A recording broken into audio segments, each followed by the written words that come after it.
上集介紹咗 H2 Pro 啊，咁作為公開發售嘅 H2 標準版咧，就容易介紹好多啦。嗱，呢兩部機究竟有啲咩分別，有啲咩相似呢？113 Music 勸你啊，千祈唔好睇小 H2 標準版啊。咁作為開場省略地歸納嘅話呢，H2 成為咗 H2 Pro 嘅穩陣版，其實反而係更加適合流通於公海啊。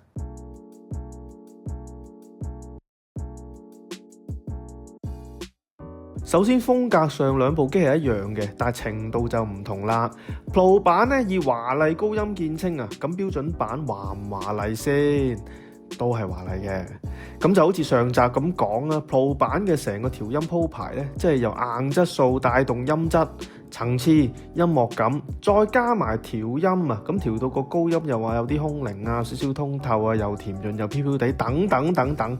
都係同一個模式嚟嘅啫。只係 Pro 版咧會做得誇張啲，標準版就會穩陣啲。所以標準版高頻嘅質啊同特色啊仍然喺度嘅，咁只係個量咧調翻少啲，等佢唔好去得太盡，變相提高咗高音嘅保險度啊，使到個耳機池係會大咗嘅，多啲耳機好夾啲啊，避開得到過衝過量尖擦嘅嗰條界線啊。另一邊廂咧亦使到咧標準版嘅低頻會多啲嘅發揮。咁你聽到呢度有冇發覺，其實反而標準版嘅整體平衡度係會高啲呢？可能觀眾聽到呢度會質疑啊，喂，呢啲高音 tuning 個聲會唔會太清啊？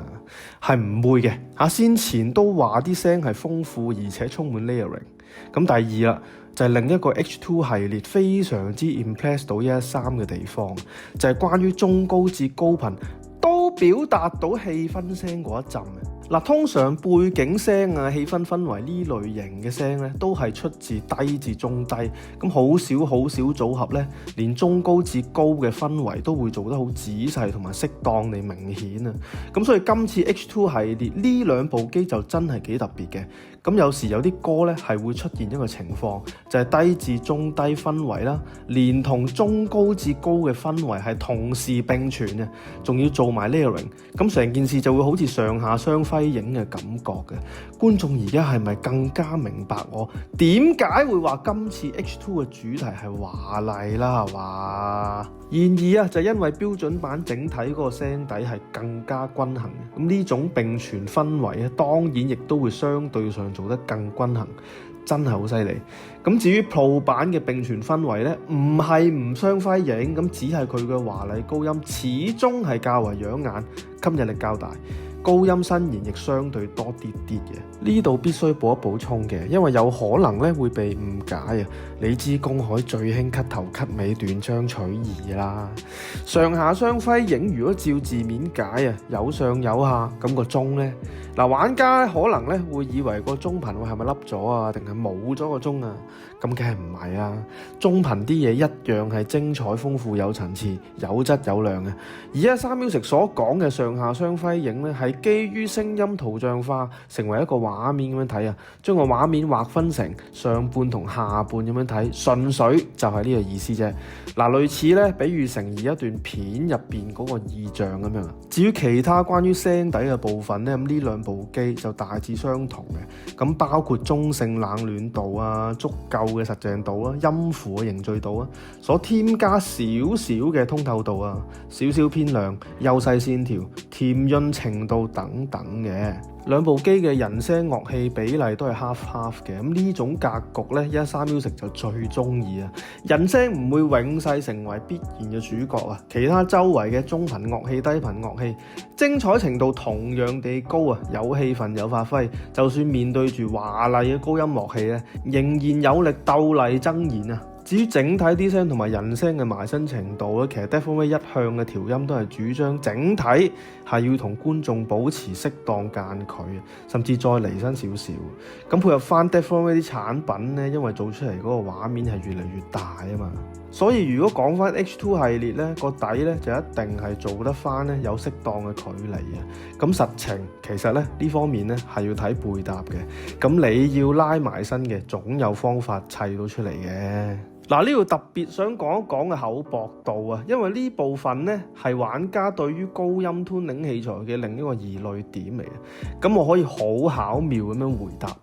工程機階段嗰陣咧，反而係有人 comment 啲聲係厚得滯嘅。嗱，113 Music 咧就真心想提一提你要 review 下閣下嘅標準啦，因為呢個厚度咧先係啱數嘅一個厚度，肉地啱啱好，又唔會臃腫嘅，就算低頻都唔係濃厚肥大嗰隻嘅，咁反而啲聲咧要表達微動態同埋啲細節位嗰陣時咧係會 keep 到幼細線條，所以真係唔係過厚嘅，唔關事，除非咁。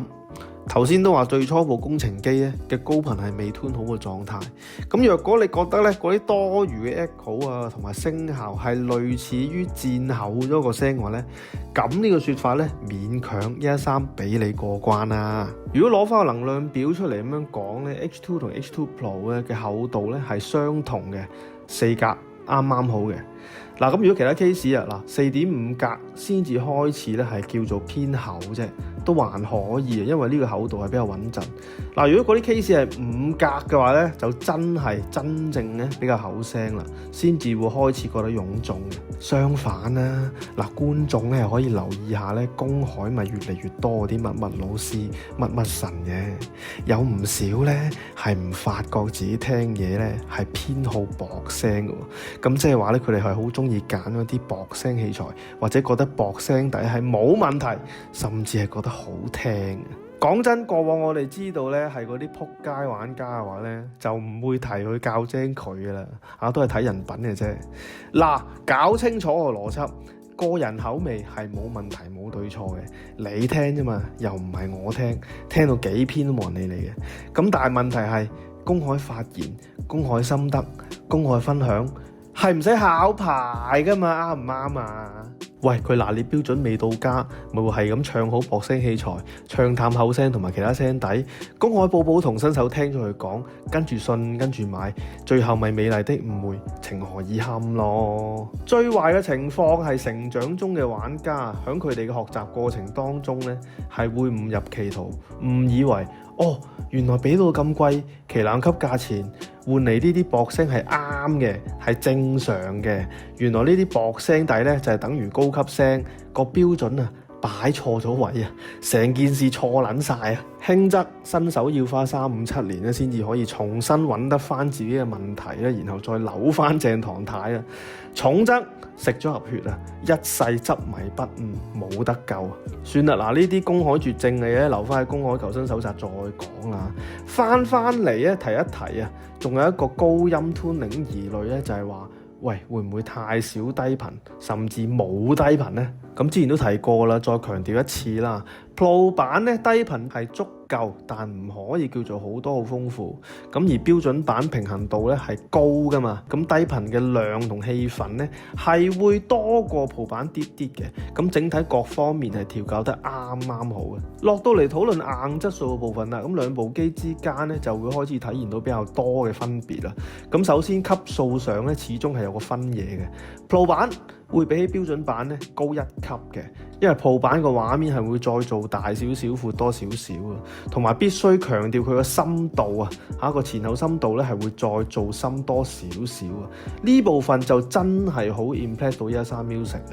因為 H2 標準版本身嘅深度咧其實已經係好唔錯啦。113做測試嗰陣時咧，其實都係用緊9年歷史嘅入耳式純鐵 SEM9 啦，擺響而家嘅年代肯定唔算係旗艦級耳機嚟啦，但係市面上有唔少嘅旗艦級價錢耳機咧，又未必打得贏佢咁解嘅啫。咁佢又唔係耳牛。不過我係配 iPad 咁樣嚟做個聽感標準嘅話咧，咁砌咪出到名貴台機級別嘅深度咯。老實講啊，你一般砌出嚟嗰啲便攜旗艦級組合啊，或者之前講嗰啲咩10幾雞嘅套裝啊，喂，假設啊，你都未理解得掂嗰個 source 嗰部分咧，轉盤應該揀咩嘅情況之下咧，想挑機 H2 同 H2 Pro 組合咧，喂，真係唔好幻想。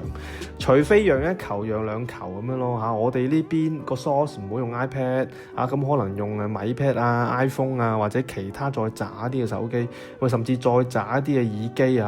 再甚至係唔好駁線啦，用 H2 系列嘅藍牙的功能嚟打咯，咁睇下點樣調節先打到平手咯。咁但係如果咁樣玩呢，咁啊變相對方呢就會輸價錢輸得好遠啦。所以我話 Pro 版可以切磋出面嗰啲名貴5位中上台機，梗係有原因有理據啦。個畫面格局都做到咁咯，音質要贏到 Pro 版呢都唔係容易啊。你仲有嗰啲層次啊、華唔華麗嗰啲方面，梗係有得練啦。咁所以翻落嚟，我哋 H2 標準版個切磋個範圍啊，面向緊啲咩出邊台機啊？咁啊大概5位中至5位中下啦，以聲論聲咁計。關於信息量方面咧，H2 同 H2 Pro 咧算係有得比下嘅。咁但係音符嘅密度啊、音符質量、飽滿度、順滑度 ，H2 其實已經係夠份量同出面嘅台機打，只係 Pro 版咧會好少少咁解咯。關於細節啊、微動態啊、音效等等咧，咁都係 Pro 版會做得明顯啲嘅。咁我做 A/B 嗰陣咧，其實一開第一隻歌頭一句歌詞咧，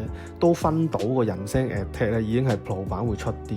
咁繼續聽埋落去嗰啲樂器嘅音效咧，咁都係會有類似嘅分野嘅。動態嚟講咧，兩部機都類似嘅，適中走微動態細緻風格，咁偏向做 contrast 嘅嗰一種動態嚟嘅。嗱，音樂感嚟講咧，113 Music 就覺得兩部機咧都係幾好發揮添嘅喎。咁縱使唔係大開大合啊、大力嘅嗰隻嘅表現方式啦，咁佢就係靠啲 contrast 啊、強弱啊、起伏啊、微動態音效、音色力度中中挺挺，唔係細力嘅嚇，咁適中嘅一個速度啦。全個測試過程，我聽下，自然就摁住咁樣聽啦。呢個就係佢做到音樂感咯。你想113唔顧而太忍唔住跟住嚟摁呢，真係套嘢有翻咁上下先得咯，唔常見啊！你仲要計埋層次呢，嗱，兩部機都做得好嘅。Pro 版嘅 focus 位咧係高頻層次多啲，加上整體硬質素係好啲，咁所以咧令到整體個層次優勢會高啲咁解啊。而標準版就係着墨喺雙輝影嗰度啊，咁或者頭先咁講啊，